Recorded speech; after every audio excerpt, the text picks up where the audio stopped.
Just even in my life, I tried to just do everything the most efficient way possible. Because the key now is like you've got to that level, and that's awesome. Let's keep you here. In Counter-Strike, so many of the things are in the timing, right? Sometimes 1 second is way too much. Because I feel like some of my persona in Counter-Strike changed who I was as a person. Oh, what? Jumping double for gold!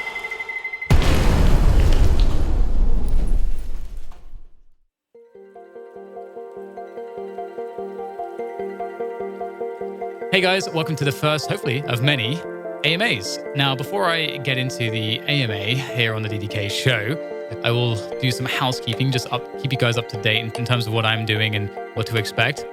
So I don't anticipate having nearly as busy of an early year as I typically do. So I'm going to be making a lot more content, and you guys can already see that materializing on YouTube. And for those of you that do like asking me questions, I really love that, because it does give me an opportunity to kind of go in depth about various topics that do pertain to being the kind of stuck player or the person kind of trying to, better themselves in one way or another in the game, out the game, psychologically, mechanically, analytically, decision-making, whatever it might be. So I loved answering those questions and sort of throwing stuff, those snippets out onto YouTube, as you guys can see. Don't currently have anybody helping me with YouTube, which is why my thumbnails are non-existent / terrible in some cases, and why my branding is inconsistent. That's probably going to take a while to fix, because that costs a lot of money to get a branding, like a full kind of rebrand across all of my platforms. That is something that I'm looking at right now and having conversations about. And I'm pretty sure I know who I want to work with. But again, it's going to be very expensive. So I'm not 100% sure when I'm going to be able to shell out for that. But that'll be coming eventually. Obviously, I'll be trying to do more in the way of podcasting, which is why I'm throwing up an individual episode. There'll be a double release this week. Whenever this goes out, there should be another one the same week. And I'm also, Kaushik, who's been helping me on the audio production and audio editing and so on. He's been doing a really good job. So I'm really lucky that Kaushik is working with me at the moment. And all the music that he produces for the podcasters are his original beats. And we'll be getting more information about specifically like where you guys can find all of his work out there in the description of this episode. And I'll try to keep that on most episodes that are going out there to make sure that he gets the love that he deserves, because he does great work. Of course, you guys will know that I've been announced for B-Site. B-Site's going to offer some great opportunities to do very original content and a lot of additional content, and have a focus around content that I think previously wasn't really the priority for most leagues. So really excited about that new approach and new look at doing a Counter-Strike league. I am not doing Blast, as you guys can see, and that's very disappointing. I was nurturing that relationship over last year, so I'm a bit sad about that. I like the Blast guys a lot, and I think they do a great job, and it's in my hometown in London, so it's very sore for me. But either way, I don't think I'll be doing the major as well, because ESL have only hired me twice in 5 years for something that's not white label, and for something that's Counter-Strike, it's only been twice in 5 years. And one of those was their hand was forced by the community, and that was a major as well. And last year they set the precedent that they didn't feel it necessary to hire me for a major, and which is that's their decision as a company. It's fine. It's a little bit disappointing for me, and so I'm anticipating having a lot of free time here to make content. So that's why I'm going to be upping the content, and I'm experimenting a lot with stuff on YouTube as well. So you guys will see more stuff popping up there, and there'll be more streams and so on and so forth. Right. So moving into the first. Oh, actually, before I get into the first question, almost jumping the gun there. I will be opening up a public Discord as a forum for you guys to talk to me about any of the things that are in my content that you enjoy. And, I talk a lot about things in the psychological realm from performance perspective, or whether it be more holistic, like, health and fitness and nutrition, or whether it be, specifically nitty gritty in-game analysis, or talking about decision-making or mechanics, or how do I solve these problems, or I have these sticking points as a player. Like, these are the kinds of things that, that's in my wheelhouse. So, and that's what a lot of my content is really about. And that's what people love asking me about on Twitch and stuff. So more of that stuff will be had on my Discord, and that'll be a community for people that do want to better themselves in all of the aforementioned ways. And there will be some perks for Patreon supporters and Twitch subscribers. So look out for that. That'll be coming in the next few days of recording this podcast, which is the 26th of January. So to get into the first question, we have Shubi _CSGO, who asks, A lot of your podcasts touch upon the psychological side of the game and how much of an impact that has on performance. As an amateur player with limited resources, what practices could be implemented within a team setting to raise the overall level of performance? Now, within a team setting is a really important one in the sense that there's so much at play here. 5 individuals, there's a lot of potential for growth there. If nobody improves individually, there's always things that can be optimized within the team environment and how people work together and everything else like that can massively improve performance. So I'll be focusing around some of those ideas. And the first thing regarding that is going to be, firstly, goals. Goals are extremely important for a number of reasons. And goals are the best way to get everybody onto the same page. And you must establish this. Everyone must be on the same page before you start a team endeavor. It's really important because it's effectively expectations, setting expectations. And if, for example, there are people that are not willing to practice as much as others, then you're going to have an issue because some players will be really hungry to play a lot and others won't. And then a rift will appear and resentment will appear and the team won't work. Or it can manifest in other ways too.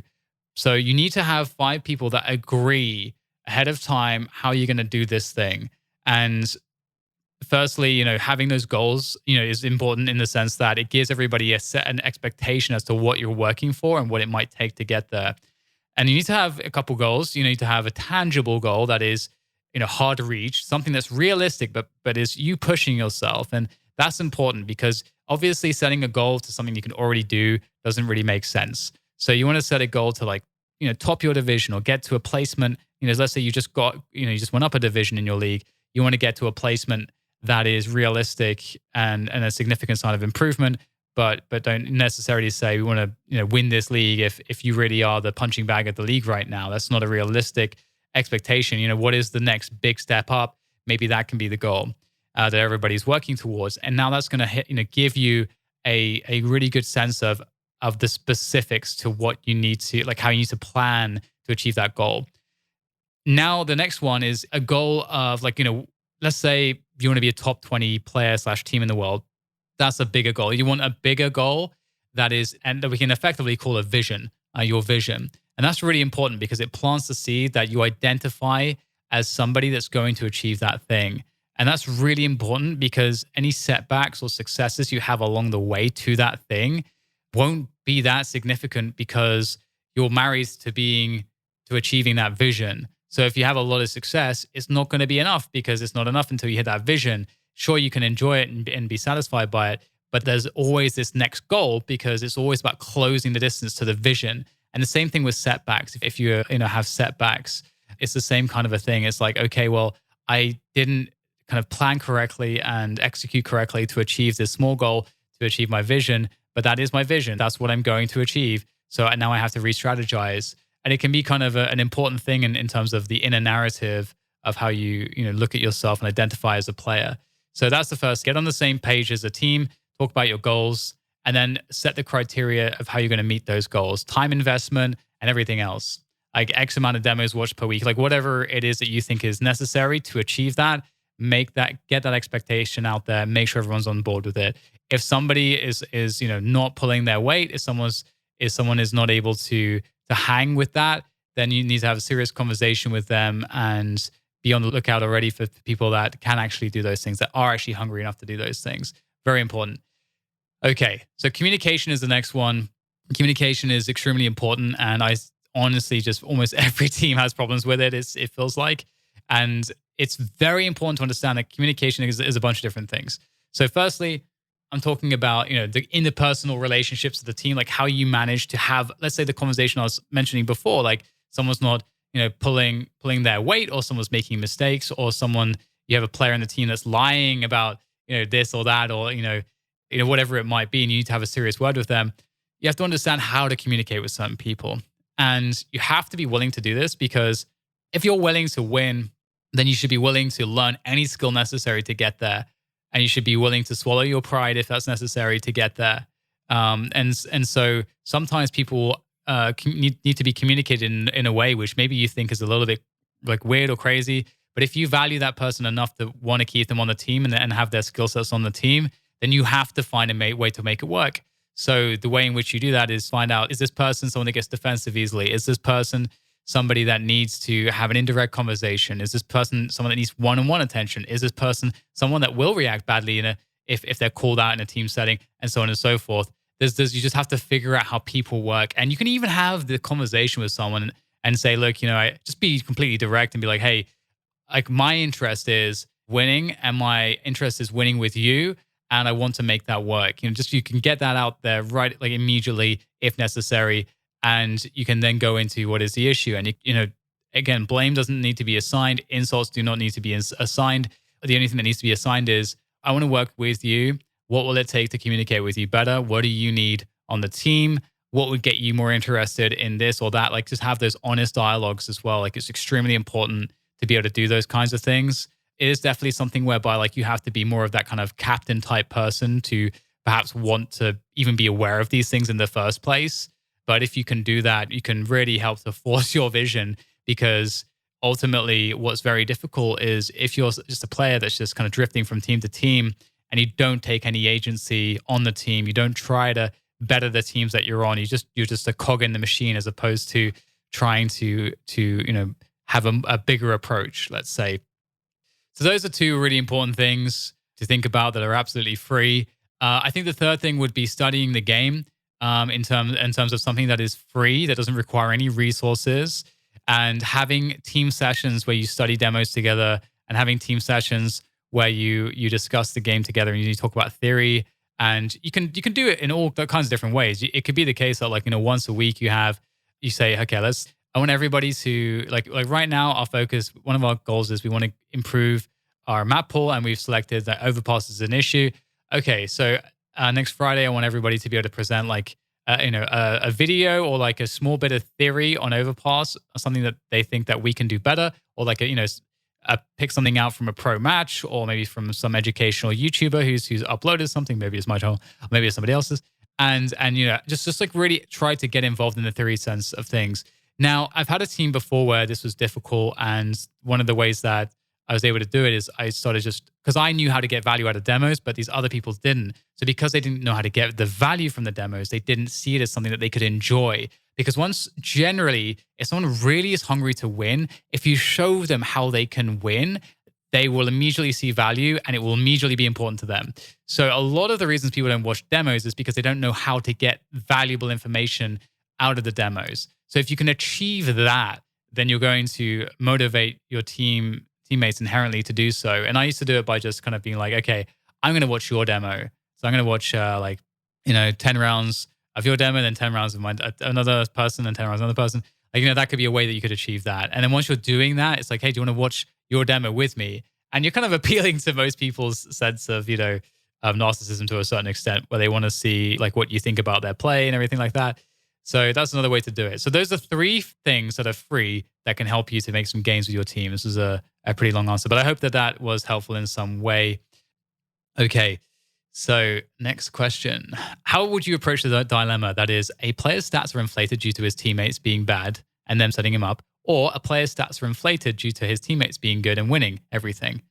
So this is kind of, I guess, a question about, judging the skill of a player in a team setting. And this is like the argument with Simple. Is Simple the best player in the world, but has a team that constantly lets him down, or is he so good because he gets set up? And you could take the argument with Ziwu as well, or Device. Is Device the best player in the world, or is he just like getting incredible setups and so on and so forth? And my answer to this is, generally speaking, to assess how good somebody is, you would want to try to take all of these extra variables out of the equation, and you want to go in the game and just watch these players. And if you have a good understanding of what is like a plus EV spot or a minus EV spot, and EV, we're talking about this kind of mathematical term of expected value, or is it economics? Expected value, basically. It's a term that's used a lot in poker to basically say that if you make a play in the current circumstances, then run it 1,000 times, are you going to come out positively or negatively? And that's a statistics thing, and in poker, obviously, much like Counter-Strike, we do not have perfect information. So that's kind of the point of it, is that you have a general sense that you've got an advantage, and there's certain calculations you can do in poker to understand statistically if you'll be plus EV, if you can correctly guess your opponent's range.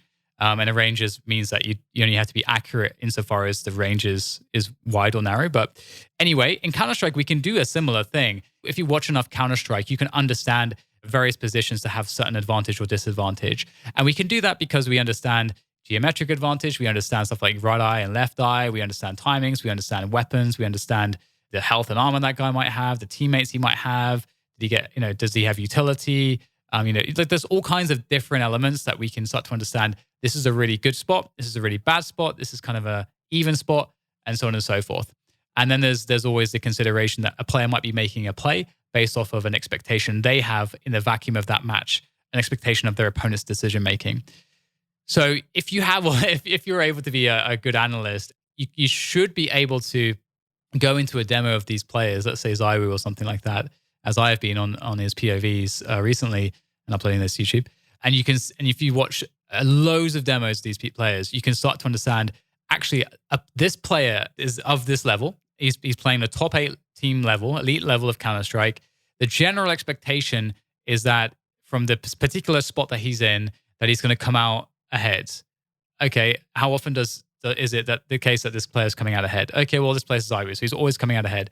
But then how many situations is he being put in that are kind of in that kind of middle ground where it's like not necessarily favorable, not necessarily disadvantageous, but how many times is he coming out ahead? Or how many times in the disadvantageous situation is he coming out ahead? Or how many times is he away from his teammates able to create advantages? Or how many times is he able to find advantages when he's playing in spots by himself? You can start to ask these questions. And if you are able to arrive at the analysis that this player generally tends to get more value from all of these positions than should be expected, then regardless of how good your team is playing around you or is not playing around you, you can figure it out. Because, for example, Simple's always going to play well. And he's always going to play well if his team set him up. And he's probably always going to play well if he's in a bad spot, like most of the time. So that's kind of one of the ways you'd need to look at it. Statistics isn't really good enough. You have to go into the game and check out the POVs and to see whether or not they're making like plus EV plays or not, or even if they convert the minus EV plays constantly into successful plays.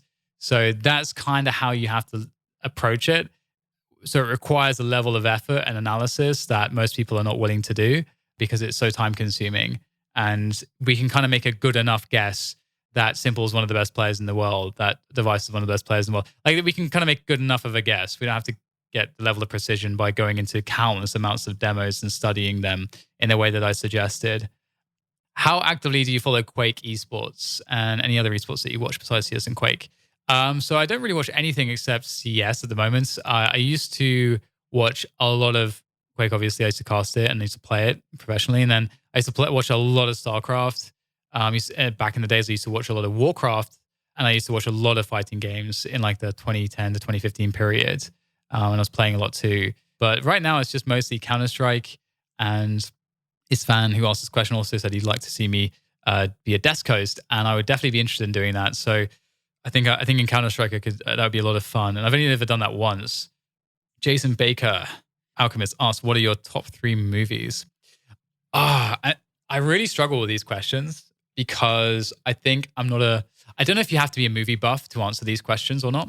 I think I don't have a straight answer to this because I don't think movies serve as a particularly kind of mega value in my life. So I don't look to one particular movie as being particularly impactful for me. But I will say that I think I do, if I'm like getting movies off the top of my head, immediately stuff like, Pulp Fiction springs to mind. And my memories are awful as well, so I always forget, movies and stuff like that. But, I think obviously The Matrix is one as well, which was particularly poignant. And speaking of impactful, I think The Matrix was cool because it kind of really emphasized the zeitgeist. Like it was this era where, PCs were becoming like a real thing and they're being put in the hands of youngsters who was becoming, hackers and like really figuring shit out. And it felt like you're a part of this niche, extremely niche club of something that was going to be really huge, but wasn't yet. And I think The Matrix really kind of embodied that feeling for me at that time when I was watching it, because I think I was like 12 or something when that movie came out. And I was already really into computers and stuff like that. So I think that's like the most impactful movie that I have seen. in my lifetime. But I do, as I mentioned, Pulp Fiction and the Reservoir Dogs, and I think Wes Anderson is also, as well as Tarantino. I really like his movies.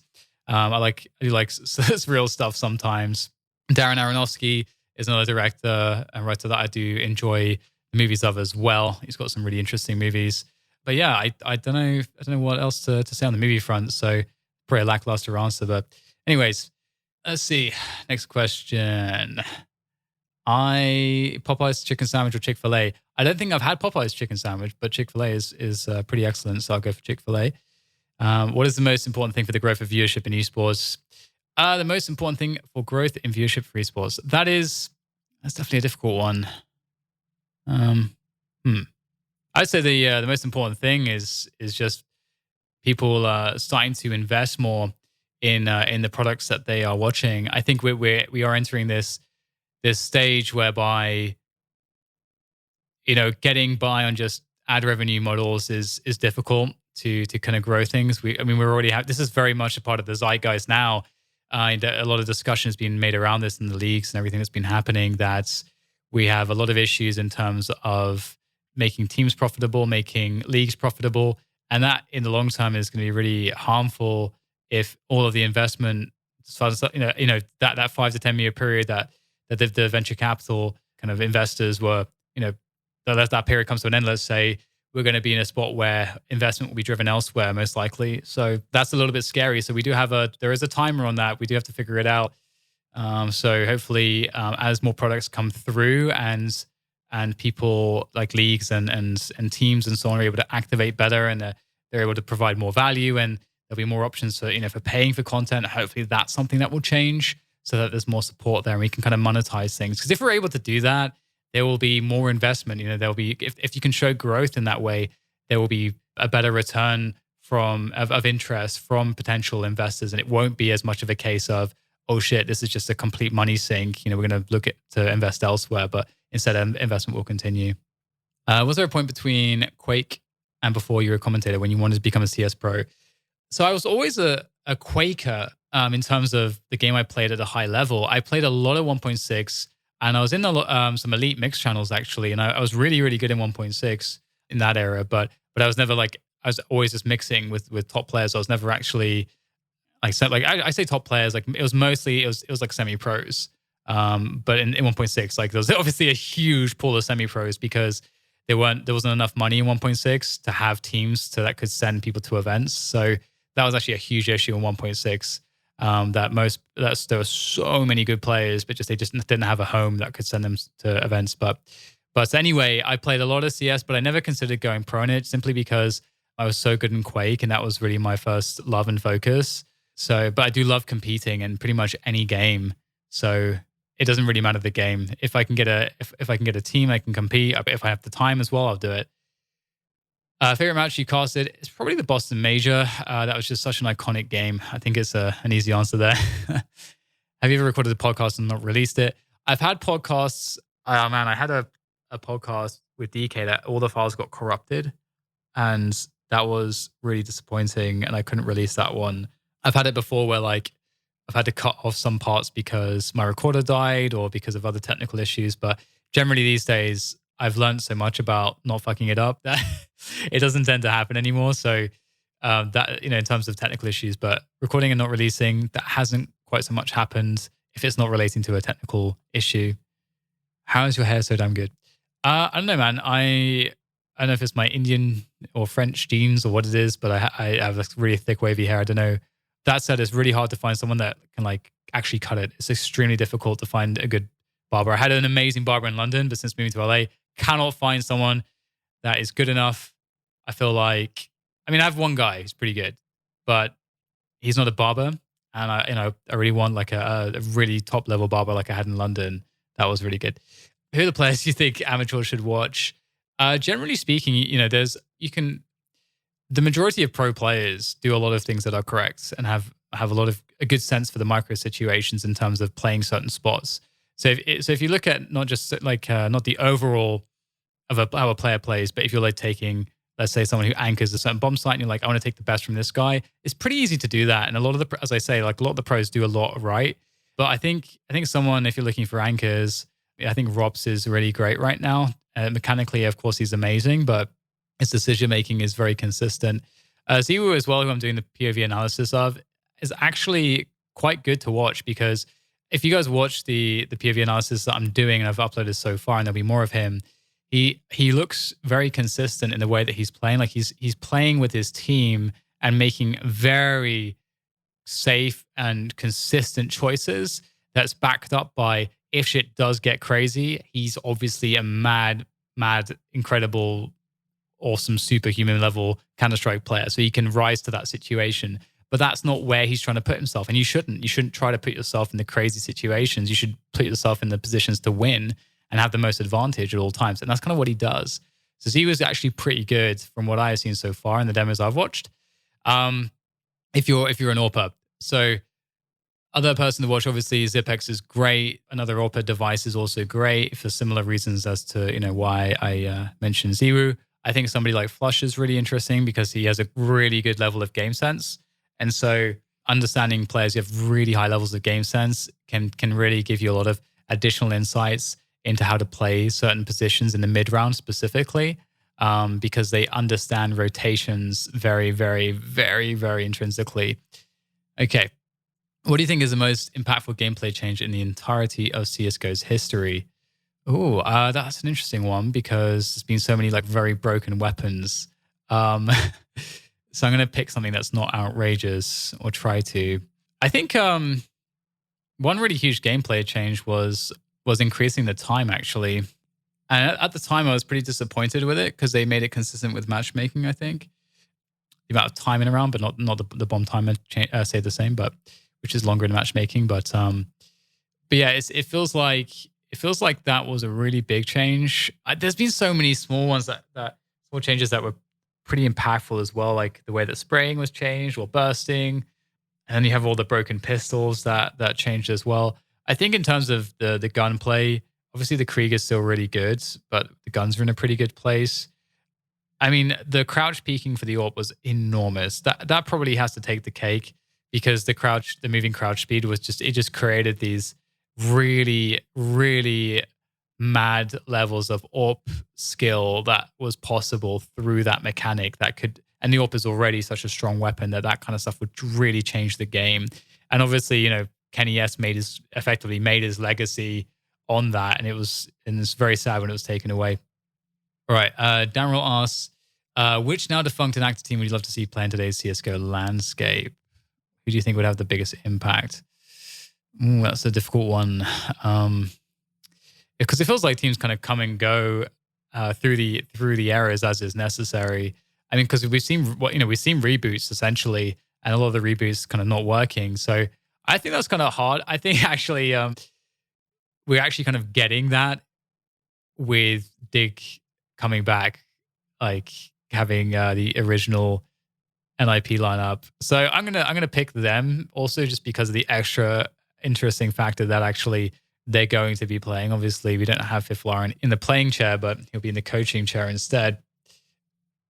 In terms of biggest impact, I think generally speaking, I don't think the game evolves. It is evolution. It's evolution. Like you wouldn't be able to take a Neanderthal and put him in the modern day and have the benefit of the modern day education, everything else, and he'd be fine. Things like players and teams and the game itself, everything has evolved to something completely different as to what it used to be. So those players have either evolved with it or they haven't. And interestingly, at the same time, Counter-Strike is such a intricate game, that a nuanced game with your teammates as well, that you need to evolve with a team, with your teammates.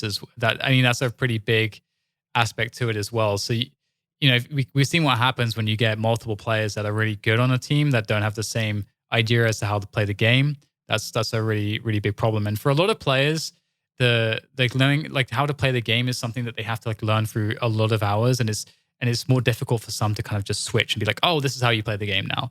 For a lot of people, because there's so many decisions that are really dug into one's intuition, changing that is very difficult. Some players can do it though, but it's one of the more rare. It's one of the rarer skills. which is why I think it tends to be the case that if someone drops off, it's a while until they come back. Because generally speaking, the mechanics don't change so much. The mechanics kind of stay the same. It's more about, where are they, like what's happening in the team and what decisions are they making in the game and what positions are they putting themselves in. If they're consistently misreading the game and their intuition is not doing them all the favors, then they're not going to be in great spots and their chances to do well is going to be hampered. Compared to others in the CSGO space, you have a unique tendency to focus on explore areas of psychology, mental performance, training, best practice, etc. How do you emphasize the importance of these practices to someone who leans towards simply grinding their chosen game? So the problem with just grinding the game is it's all well and good when you're a young player, but just be warned that you will have barriers that you'll run into that will seemingly feel insurmountable. And I've experienced that like as well, where I got to like a very, very good level when I was a young player, like very high level. But I had this issue with consistency and with matchups and with certain areas of the game. And I just couldn't get past it. I just couldn't do it. And it wasn't until like some years on where I actually became I started doing huge amounts of analysis that I was able to kind of rebuild everything or rebuild my understanding from the bottom up, that then I could move past those barriers. Until I did that, I couldn't move past them. And granted, I did get to a very high level, respectively, like maybe it would be something like a equivalent of like a top 20, top 30 team in the world, or it would be something, some level of skill, like individually, definitely, the skill of like a top 10 team, person on a top 10 team, stuff like very highly skilled, but I just couldn't break those decision-making barriers. So I just couldn't go further. I just was stuck. And that's what happens if you just grind, and you don't care at all about any of the other elements. You have to generate an understanding of yourself. You have to generate an understanding of the theory of the game, because if you don't have a framework for the theory of the game, you have no platform to stand on when you want to make changes in your own game. Because where do you start? If you don't have any sort of a systematic kind of understanding of how everything works, then you're kind of screwed. Now, the problem is that some players are just so gifted and they have a great mind for the game that kind of by default, they just get the logic. And that's just how they work. And those are the kinds of players we call extremely talented. That's what Zayu is. Zayu is a Counter-Strike savant. He walked into the game. He was born on the day it released, for God's sake. And he plays Counter-Strike, and he just gets it. He just knows what to do all the time. His in-game understanding, his mind is just built for the logic of Counter-Strike. It's just molded around it. But that's not the case for most of us. So we have to think about how we spend the time. The time investment is really important to think about, because it's opportunity cost. So there has to be an outcome you're looking for with any investment of time. So if you play a game of matchmaking, what is the outcome you're looking for? Is it enjoyment? Is it improving? Do you have, and within improving, what needs the most attention? If you break that down, is it your decision making that needs the most improving, or is it the mechanics? And if it's a decision making, well, then in what areas of the game? Is it the mid round? Is it when you're playing your spots on a site?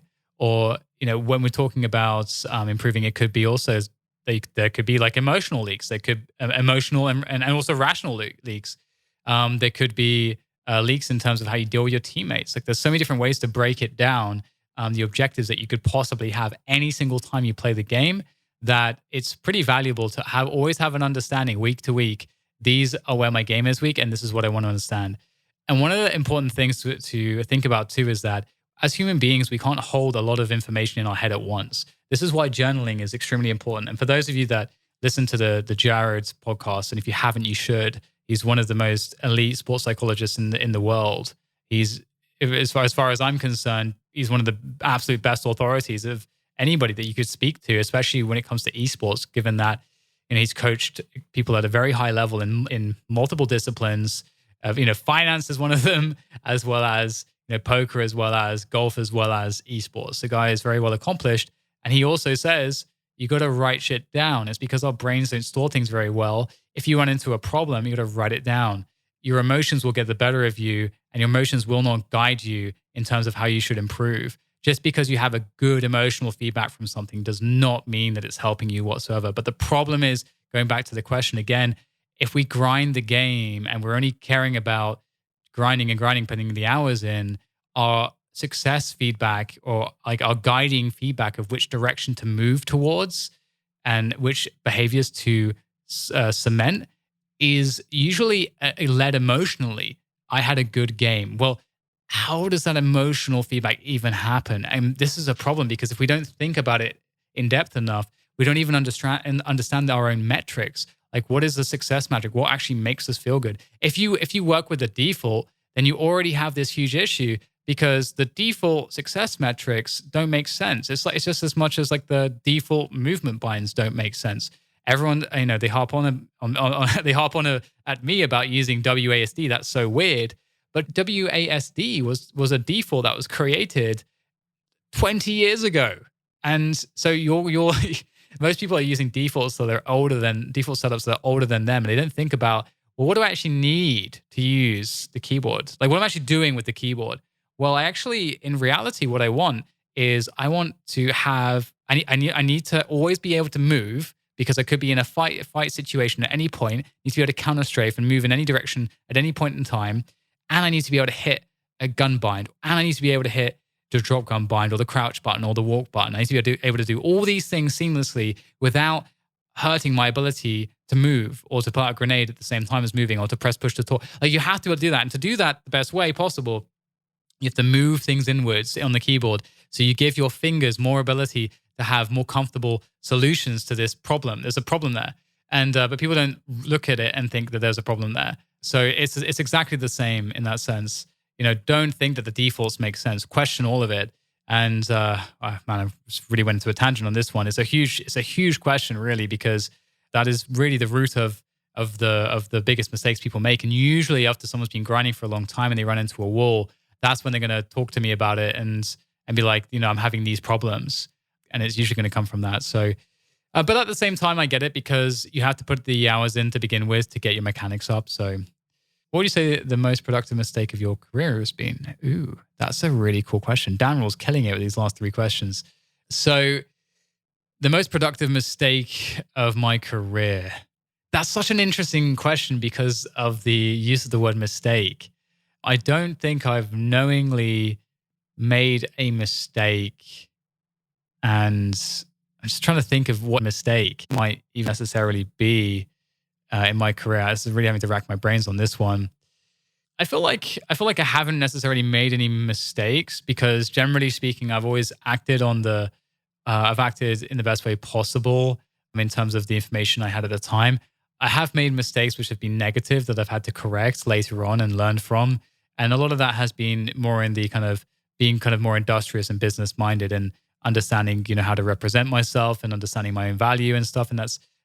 Understanding my own value is definitely something that I suffer from. And I suppose in this regard, actually, I can go into something that I mentioned to Jared Sendler on the podcast with him, which was the fact that I do kind of struggle with imposter syndrome quite a lot. And so it is a mistake, I think, to think that I don't have value or I feel like I'm fraudulent. That is a mistake to think that way, but it's productive, I suppose, because it does mean that you're never satisfied, which is emotionally not great, but it does lead you to better yourself all the time. I think it's just part of being somewhat of an obsessive person in terms of like when I want to think about something or do something, I really want to get in there, and I never want to be less than good or very good or extremely good at it. And anything less than that is not desirable and not worth it. So I have to keep working until I reach that. And it's almost like a never-ending journey of perfectionism. So yeah, maybe I should make an appointment with a cognitive behavioral therapist. I don't know. But either way, I think it served me fairly well. One of the ways in which at the beginning I was able to break into Counter-Strike was interesting because I was in this position where at the beginning, before I was established with James, I made this value proposal to Face It, and I said to them that, look, I know that there's not necessarily a reason that you would want to hire me right now. I'm not London-based currently. I am someone that doesn't have a background really in Counter-Strike. At that point, I'd worked with Face It on doing Quake and stuff for a year and a half, couple years. And so, I had that relationship with them. And that relationship was what kind of gave me the ability to I suppose have my proposal heard. And what I said to them was like, look, I'll be the Apollo, because Apollo in StarCraft was really huge back then. It was like 2015, 2014. And so I was like, I'll be the Apollo of Counter-Strike. I'll be a guy that's really good at the game, understands the game, represents the pros really well, studies the game like crazy, and I'll be able to communicate that across to the fans. And that was kind of the basis of my proposal, was that I would be like Apollo from StarCraft. And then I worked so hard. Like I would do long days of broadcasting. And then as soon as I would get back, I would listen to basically the entire broadcast back. I would do stuff whereby I would, and also remember that there's not any really good examples of like how we commentate now. Didn't really exist back when I was learning. People commentated in StarCraft and other games, but it never really was quite like it is now. James and I think, as well as Anderson Summer at the time, had a huge part in kind of changing some of the ways in which casting was done, because I wanted to be really true to the analysis elements. I wanted to be really true to, I don't want to just call the action. I want to be able to call the action and make it exciting and relatable, sure. But I also wanted to be able to explain what was really happening, what the pros were really doing. And because I already had the insight of being a pro and studying loads of different games and getting good at loads of different games, but also being very elite in one and being a player, I felt uniquely tasked with this position that I could communicate the game across in that way. So that was my priority. And James as well was always really interesting, because he would also talk about, because he played so much and was such a little nerd with the game, that he wasn't like he wasn't suited to analyze the pros in the way that I was, but he was so relatable to people that just fucking love the game and just love these like nitty kind of like nuanced details of like stuff that you do in matchmaking, or like nade setups, or like skins, or like whatever it is. He was like the player's commentator in that sense, the kind of average player's commentator. And I think that dynamic really served us really well. And I think commentary began to change over time because of that. So, and a lot of it was because I had this vision for the kind of like what I wanted to be. And I just always thought I was terrible, and I would never stop working in terms of, as I said, I would get home and I would watch all the VODs back. I would study other commentators. I would make lists on like things that I think each commentator is really good at. And then I was like, okay, well, if I just focus on these one things, I can kind of overcompensate and then eventually find the balance. If it's, let's say, being really dramatic or emotional, or having really good turn of phrase, I can just really do it to death. And then eventually, of course, it's going to sound a bit shit, but then I'll find what suits me and the balance and stuff. So yeah, I think it's a long answer to that one. But for me, the most productive mistake has been not valuing myself enough. And I still struggle with this sometimes, but it's a little bit better, I think. But yeah, right. I think that about does it for the AMA. I think those are all the questions. I'm going to refresh, see if the sneaky one has made its way through here, and it has not. So thank you so much for those of you that asked questions. And this was fun to sit down and record. I was perhaps a little bit rambly in places, but that's all good. I think one thing that's been really satisfying across the journey of podcasting is that I feel like I've done about 40 podcasts or something around about now, and I feel like I'm starting to make some real headway in terms of the style that I want, which is informed by some of the podcasts and interviews that I listen to, and the ways in which I kind of, when I listen back, how I enjoy or do not enjoy certain aspects of it. So thank you for kind of taking part on this journey with me, and always really open to all feedback on all platforms. And I'm hoping that I can grow my content even more and bring more of the positive messages and constructive messages across to you guys, things that really make the difference for you as players and for you as human beings. And that's my ultimate goal. So when I launch my Discord community, I'm really hoping to kind of amplify that. And there you go. So cheers, guys. I will catch you on the next one.